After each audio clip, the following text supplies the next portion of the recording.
नमस्कार, आप देख रहे हैं न्यूज 18 बिहार झारखंड। मैं हूं आपके साथ रुचिका राज। हिमाचल प्रदेश के मंडी जिले में 30 जून और 1 जुलाई को 30 घंटे की बारिश ने ऐसा कोहराम मचाया कि पूरी सराज घाटी की कमर टूट गई।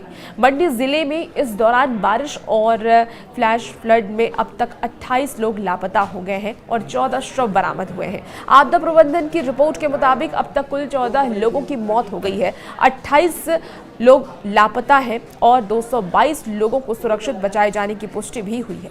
इस प्राकृतिक आपदा में कुल 466 मकान पूरी तरीके से तबाह हो गया है। इसके साथ ही कई गौशालाएं क्षतिग्रस्त हो गए, 446 मवेशी की मौत हो गई और 14 दुकानों को काफी नुकसान पहुंचा है।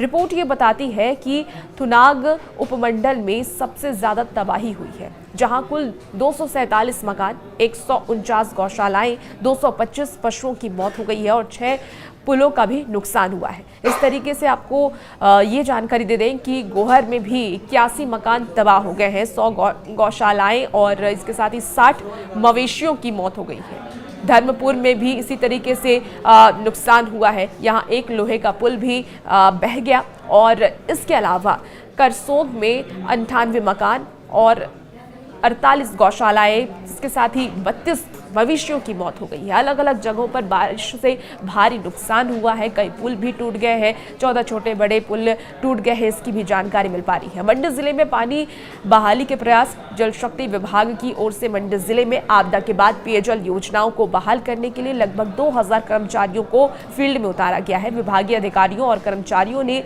विषम परिस्थिति में भी कार्य जारी रखा है। विभाग के प्रयासों से अब तक जिले के कुल 790 प्रभात पेयजल योजनाओं में से 588 योजना बहाल की जा चुकी है, जबकि शेष 202 योजनाओं पर अभी जो कार्य है वो प्रगति पर है, आगे किया जा रहा है।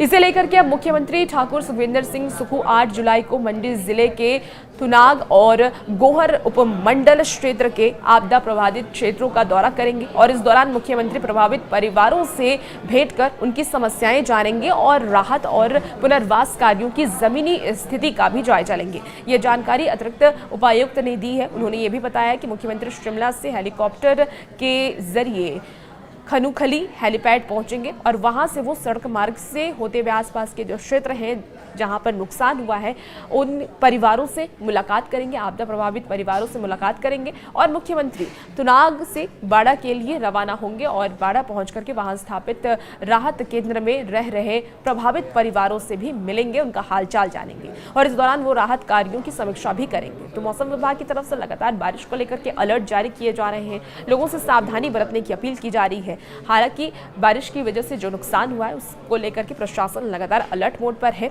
और राहत बचाव का कार्य जारी है।